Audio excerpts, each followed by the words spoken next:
Yoo-hoo! Package from China.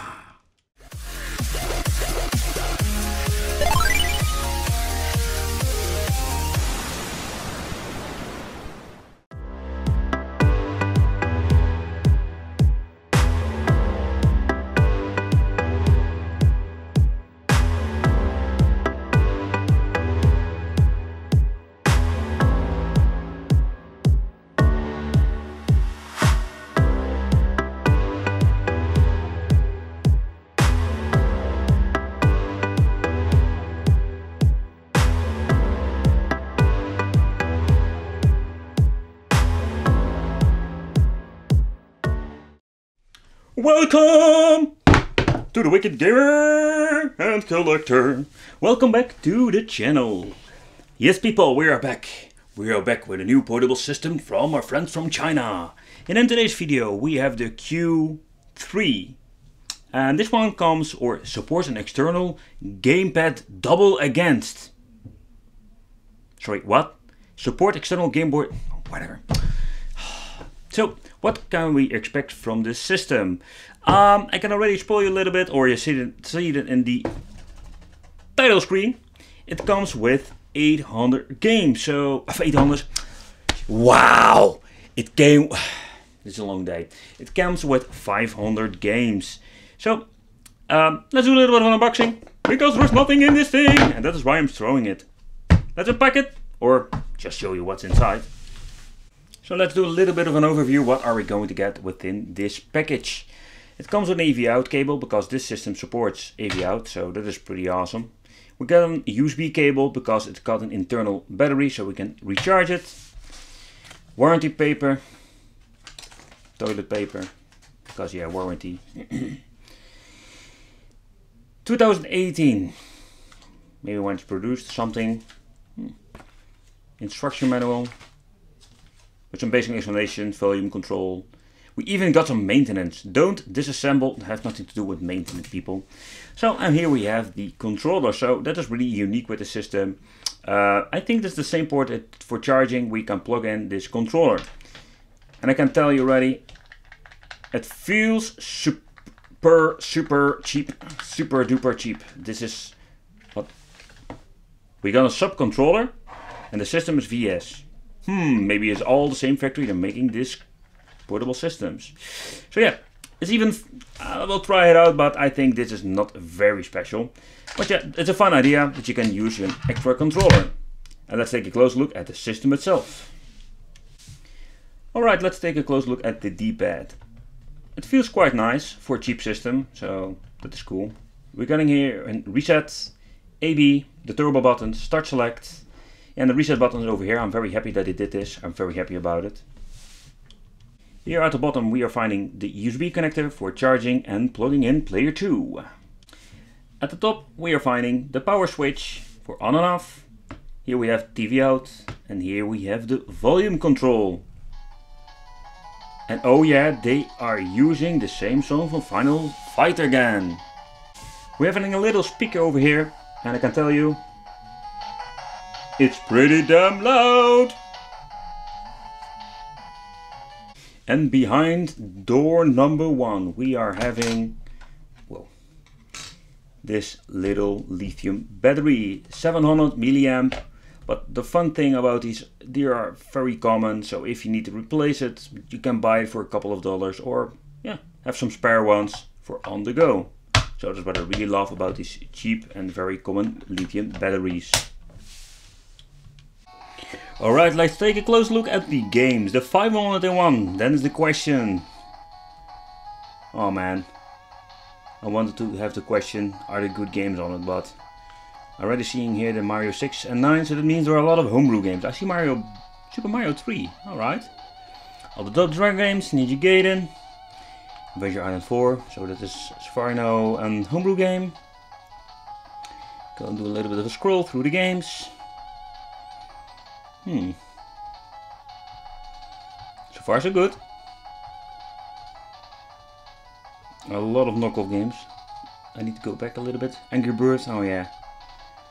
So, if you're new to the channel, I did a lot of reviews about these knockoff or fake or Chinese portable systems. And as you can see already here, a lot of homebrew games. Oh, let's go back. You see these kamikaze? They're just like in homebrew Mario games. Weird stuff, really weird stuff. So yeah, 500 games. To be honest, I can already tell you we have smaller collections like the 168 in one, and yeah, it's a small collection compared with this 501, but it got way better games. So yeah, I'm almost at the end of the list. I must say I have noticed some double games, but yeah. Alright, let's see how they are running. Okay.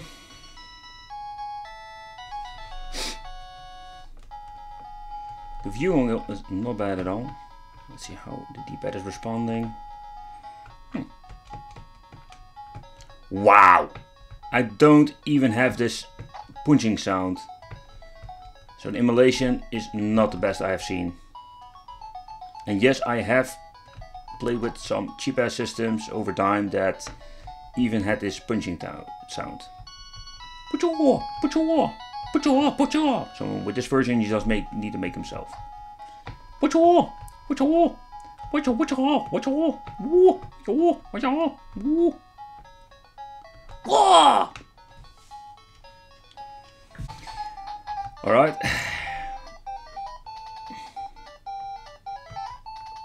And as you can hear, the sound is not like it should be. It's more like he's screaming. Super Mario Bros. Number 6. This is just a homebrew version of the Tiny Toons.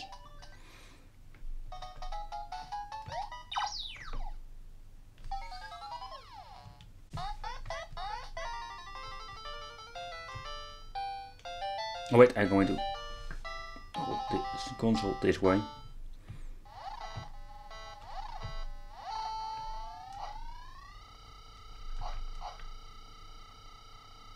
Alright.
Alright, let's play the 2-play version. Ah.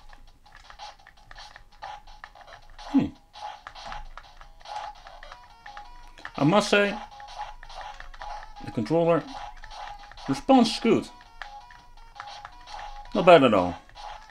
It's still got a cheap ass feeling, the D-pad. But yeah, let's walk together. So it's really funny. It's really funny that you can play together with your buddy on the NES, hook it to a television, and you can play some Double Dragon together. So for the final conclusion about this little NES 8-bit system. So compare with the other versions, we got more games, but is it better? I don't know. We got a lot of homebrew games, got a lot of crappy games. Maybe you have noticed some double games, but yeah. I think that you can play with your buddy together with the controller. It's a very fun and great thing. But yeah, the sound is not perfect like the original one. So but yeah, what can you expect from the money? These things are not very expensive. So let me know what you think of this one, the 501. And thanks for watching. Don't forget to subscribe to the channel. And see you next time. Oh, and hit the little bell, because you get notified.